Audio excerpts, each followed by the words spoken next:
Well, the other thing that you use is called Spinosad. Spinosad was developed by Dow. It is organic. It's a molasses-based fly attractant. They eat it and they can't digest it and they die. So we spray every 8 days, starting right after the flower drops and the bud appears, every 8 days, because the cycle of the fly is about 10. So if you go 11 days, it'll wipe out your crop. That's how fast they reproduce.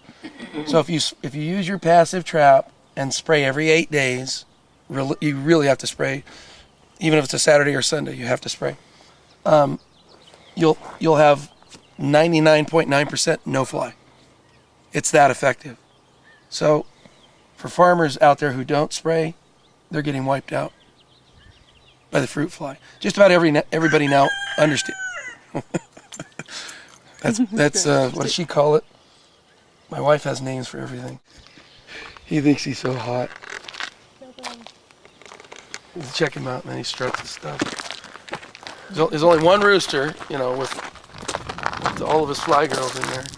Just like there's only one bull. I don't know if animal husbandry. Yeah. When a herd has, like right now we have 3 bulls out there, and the big bull is telling the little bulls, because they're trying to mount. So the big bull is basically going to kill those little bulls. So we have to get rid of the bulls. Every year you only have one bull. When the bulls get to be about yearlings or bigger, the big main bull, he'll kill them. He'll push them off the mountain. He'll do what he can because he doesn't want them to get his girls. Yeah. That's his girl. Look at the roosters. Cairo!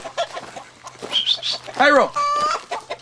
There's a feral pig in here that came from the Santa Cruz Islands. That the hunters killed the mom and dad, and out from underneath the mom and dad crawled this pig. So the people on the island knew that my wife we're a rescue farm. So they brought, he's the only pig that we know of that came from the Santa Cruz Island, which is the island out there, that's still alive, because they've pretty much eradicated the pigs. Now there's probably still wild boar over there, but they're killing them. And they kill them because they are not indigenous and they can't get rid of them. The pig screws up the fox. The eagle is an introduced species which screws up the fox too. So the island fox is indigenous.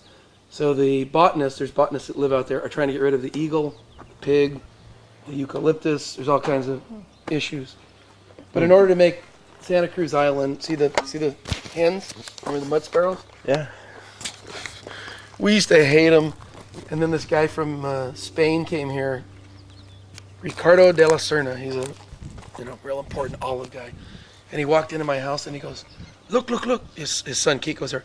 He goes, look, Kiko, the mud. He goes, look at, they were building their mud things, And I go, yeah, those damn things, they're always getting in my way. Oh, no, he said, this is very, very, very good luck for you to have those. I said, really? He goes, yeah, in Spain, if those come to your house, that's like an honor. So from then on, olive wood burns hotter than most other woods and leaves almost zero ash. It's such a cool wood, and it has a flavor to it. So we barbecue at my house with olive wood because I have an abundant source of it. You want to take some? Any water, if you run any water through that 5-stage system, it comes out on the other side like bottled water. So you run them through those, 2 of them are diatomaceous, 1 of them's metal, and 1 of them's sand, or 2 of them are sand. But by the time they get to the little one's the last one, by the time they get to the little one, you could take some pretty crappy water and, brackish water or salt water and drink it. The water from the well comes into those 2 big tanks. So the well is about a half a mile back in the canyon, and it's the Vaqueros Aquifer. So our water comes from an underground river, an aquifer. And the Vaqueros Aquifer is one of the best water charged aquifers. It's at the base of those mountains. And all of the residents and people along Gaviota draw from, they call it, put their straw into the Vaqueros.